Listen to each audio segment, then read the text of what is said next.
Excellency Dr.Ayesha Ghaus Pasha, Minister of State for Revenue and Finance, Excellencies, distinguished guests, I warmly welcome you all at the Belgian residence.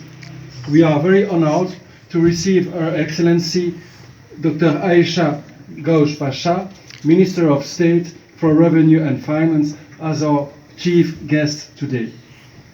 The first King's Day in Belgium was celebrated in 1866, and it was then decided to do this on the 15th of November, St. Leopold's Day, according to the Germanic calendar.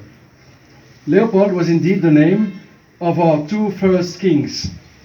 In 1952, the Belgian government decided to keep this day, whatever the king's name, to pay a tribute to the Belgian monarchy as a union symbol of the nation.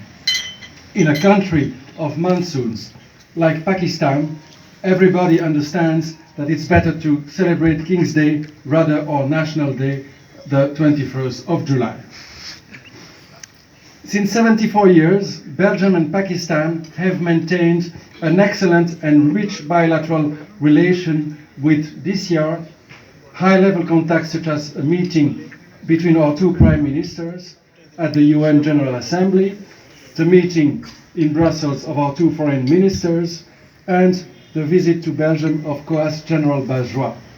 The turnover of our trade relation has never been so high and is balanced. However, the most important for Belgium was to be on the side of Pakistan after the floods that affected this country. Belgium considers that first aid is crucial to preserve a maximum human lives and immediately sent relief tents to Pakistan at the end of August.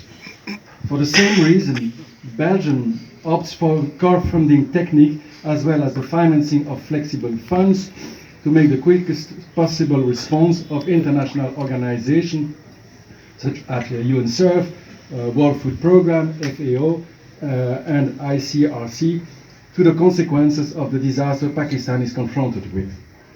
Last October, in the Sindh province, a Belgian first aid team was deployed and ran sustainable water sanitation systems.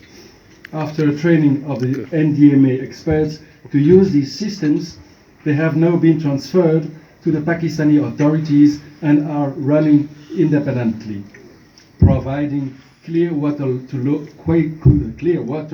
local communities.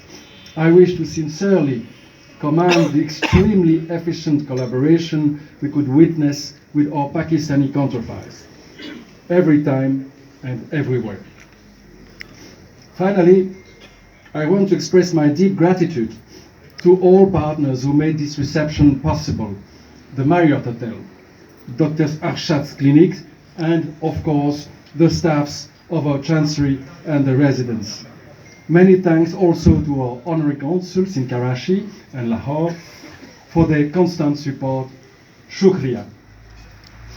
Let us bring now a close. Not a bottle, a close. But before later. To the health of King Philip and President Alvi, as well as to the friendship between Belgium and Pakistan.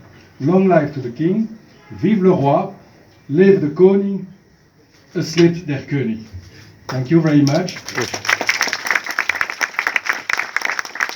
And I propose now to give the floor to the State Minister, and I thank her again to be with us this evening.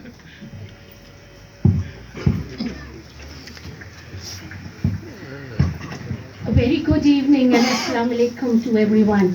I'm really happy to join you today in this auspicious occasion of the celebration of the King's Day of Belgium.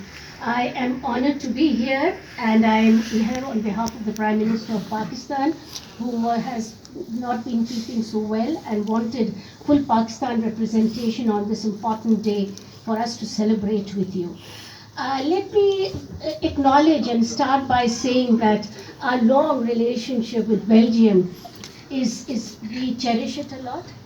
And as you've indicated to us, you've been a friend of us in times of need. The time of need that we are experiencing now is the big flood. I think I call it a human catastrophe for Pakistan, not only because of its economic implications, but its implications on the well-being of the people, ordinary people of Pakistan. And if I can just quote you one little statistics, it will give you an idea of what I'm talking to you about. We have something like 600,000 women expecting mothers up in the open for such a long time. And in the month of September, we had almost 73,000 mothers delivering in open air. So how is it not a human catastrophe for us? And thank you for standing by us at this time. The economic losses that we have suffered are very significant for us. An estimate which we have arrived at the cost of damages, along with the multilateral partners, the World Bank, the Asian Development Bank, the United Nations, and EU, estimate the losses to be of a very high magnitude. I see the World Bank rep here as well. $30 billion is what it's going to cost. It has cost to Pakistan in terms of its losses of standing out crops, in terms of the destruction to their housing stock and infrastructure, in terms of dislocation, and so on and so forth.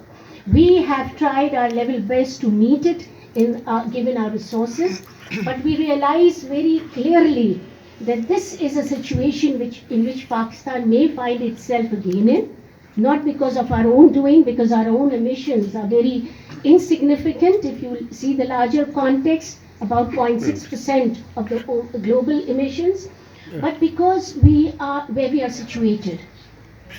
We are, from what I believe, in the top 10 countries affected by climate change. So we have to not only undertake measures which mitigate our own contribution to it, but also, more importantly, adapt to it, because it seems to be like our fate. This is the way we are going.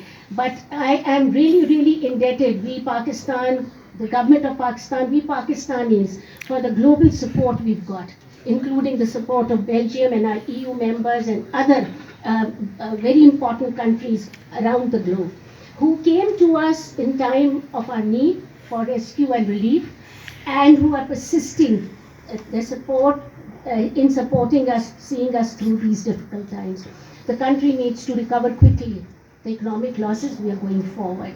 And let me also say this, Excellency, to you, that we cherish our economic relations with you.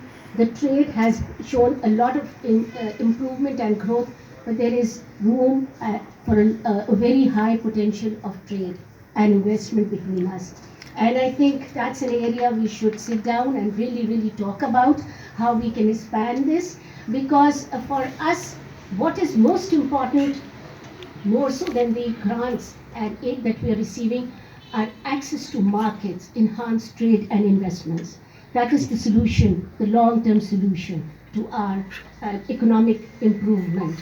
That's the way forward. I am very happy to be here. I'm very happy to share this with you, this occasion with you. And I look forward to seeing you separately and all of you together in furthering our goals and further strengthening our relationship. It's important to us and it's important to you.